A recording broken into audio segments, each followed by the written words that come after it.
Good evening. I welcome you to a brand new program coming to you from the stables of Ben TV called Career Clinic Television. On Career Clinic, we're here to help you plan, manage, and develop your career. We look at strategies on how best to improve on your career, on how to progress on your career. We look at job search strategies, interview techniques, how to write a perfect CV, how to attend the perfect interview, and much more. We look at your rights as an employee under the law, so that we're sure that you're covered. Every week I'll be joined by a panel of experts who will deal specifically on topics that will help you to maximize your career. Career TV is a brand new program that comes to you from Ben TV every Monday, live program, and we encourage you to call in or to make inquiries. At some point during the program, our details will be spread on the screen for you to see and to call in. We want it to be an interactive program, so you can call in and engage our panel of experts.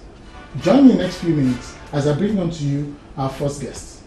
My name is Sola, your host of Career Clinic Television. Thank you.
I won't miss it for anything.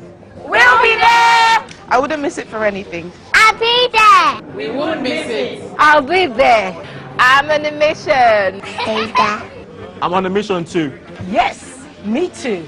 The time has come. Time to change your position. Get set for healing, lessons, poetry, drama, and the word. Get set and go with conference host, Pastor Sola Oludoyi. Whatever it is that is persecuting you, I stand on this word of God. I stand on this altar and declare that also shall pass. Guest minister, Evangelist Tone Shoeso. If your work with God is not stable, you cannot work for God.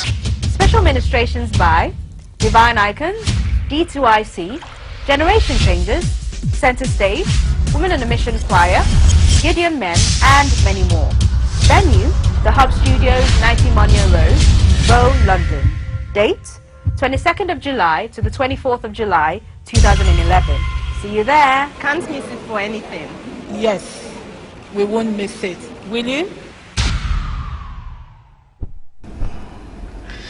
Welcome back. It gives me great pleasure to start this program. In the first instance, we'll be speaking on leadership and looking at mentoring in particular. How, as a leader, we can mentor people. How we can use mentoring to develop people. Using mentoring as a tool to develop people around us and people that work with us. It gives me great pleasure to introduce my first guest. His name is Dr. Sola Oludoyi. Someone who has personally mentored me, so it's just instructive that he's here today. I'd like to introduce you to Dr. Sola Oludoyi. Good evening. Good evening, sir. Nice to be here. It's a pleasure to have you. Thanks for coming. Despite your tight schedule, we appreciate you coming and to join us. And we want to really appreciate and congratulate on this flagship program that is starting off today. I believe very strongly it's going to really help a lot of people and bring a lot of changes and motivate people, inspire people to get to where they need to go to in their career. And so we want to say congratulations at the start of this program. Thank you very much, sir. Said something very instructive there, to inspire people to get to where they ought to get to. Now, as a leader, how would you apply mentoring, or how do you apply mentoring to help people get to where they ought to get to? as it were? I think in the first instance, what mentoring does really is to understand who a mentor is. A mentor is someone who has been to where you want to go to, and so by his wealth of experience and expertise, he can help you navigate you to get there. Secondly, a mentor perhaps is someone that has not just wealth of experience, but has wisdom enough to be able to navigate you. Perhaps if he hasn't gotten there himself, but he has enough wisdom to help you get to where you want to go to in life. So a mentor therefore comes into your life to help you take care of those little things that you may not be aware of, but because of where they have been in life, what they have touched, what they have seen, by way of experience, by way of exposure, by way of their personal achievements, then they can help you get there. So it brings us to several kinds of mentoring that we may have, you see. So that's why the issue of mentoring is very crucial, especially for somebody who wants to develop their career. Right. Very essential. Okay, so does that mean the mentor must the mentor necessarily have more experience than the mentee, as it were? I think yes, to a large extent, is very essential for the mentor to have more experience than the mentee. Otherwise, a blind man obviously can't lead another blind man. And we do know that the good book, the Christian Bible says, "He that walks with the wise also shall be wise." So it therefore needs that you need wisdom to be able to go to some place you need to go to. For instance, a mentor is someone that perhaps has gone through the path you're trying to go through. He knows the potholes on the way. He knows the dangers, the things you need to navigate. So oftentimes sitting with a mentor under a minute or two, you may realize that you have acquired a lot of wisdom for your journey ahead. So it helps you to circumnavigate the issues on the road without you necessarily falling into them, and yet achieving the same result, perhaps better than what the mentor even attained in the first place. So the mentor, in a sense, helps you to overcome or avoid mistakes you probably would have made, but which this person has made, and by benefit of their experience and insight, they make sure you don't make the same mistake. That's right. So really, a mentor really should have a faster process in life, as it were, if you have a good mentor. Is that what that means? Yes, because to a large extent, to see everyone in life is a student of life. You either learning or you're stuck. Now, what a mentor does is that what they have been through, what their own process of learning and achievement have been, they can download to you in a short time, instead of you having to learn from your own experience. So you learn from somebody else's experience.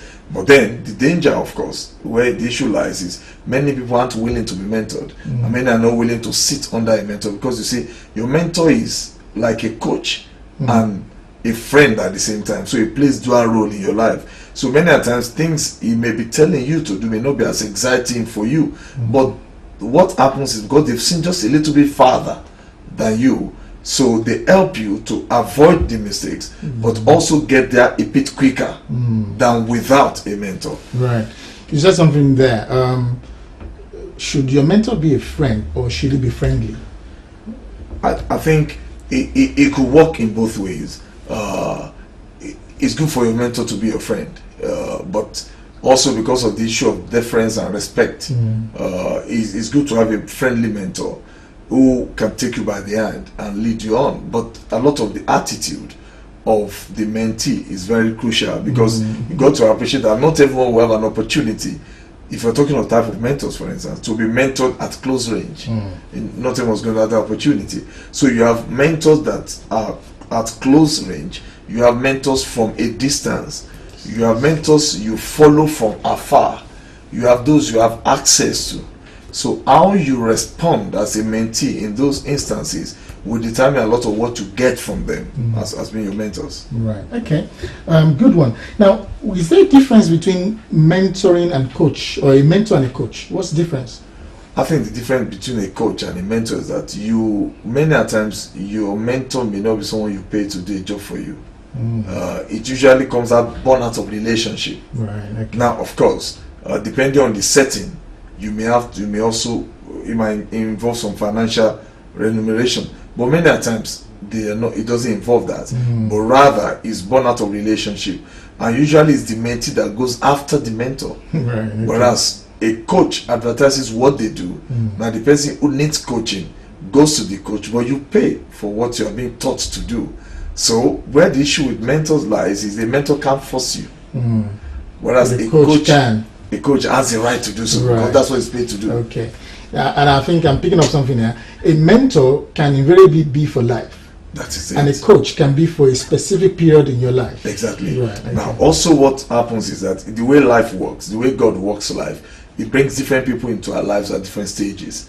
And each of them have a role to play. Now, ability to understand who these people are, maximize the time you're with them, is what determines how fast your journey in life is or how slow it is. You see, so your coach, yes, you need a particular area for a coach to mentor you, to motivate you. You go after the coach. It's for a short while. He does his job. You respond. If it goes well, you stay together as friends. Otherwise, everybody goes their way.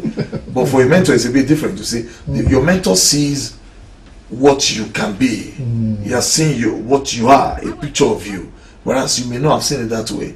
So your mentor is able to draw some things from you by way of advice, by way of coaching at times, by way of showing, by way of resourcing. These are the ways that the mentor can use to help one to get to where you're going. Okay, now, I mean, we all want to get somewhere in our lives. We have a mentor who helps you to get to where you ought to get to. Yeah. And then they get there, and do they necessarily have to acknowledge the mentor? Or do they or don't they? And how does the mentor feel? I've helped this guy to get to where he is today, and he does not in any way recognize me. How does the mentor feel? I think the challenge in our community in particular is that everyone likes to feel good that I got it there, I got there myself.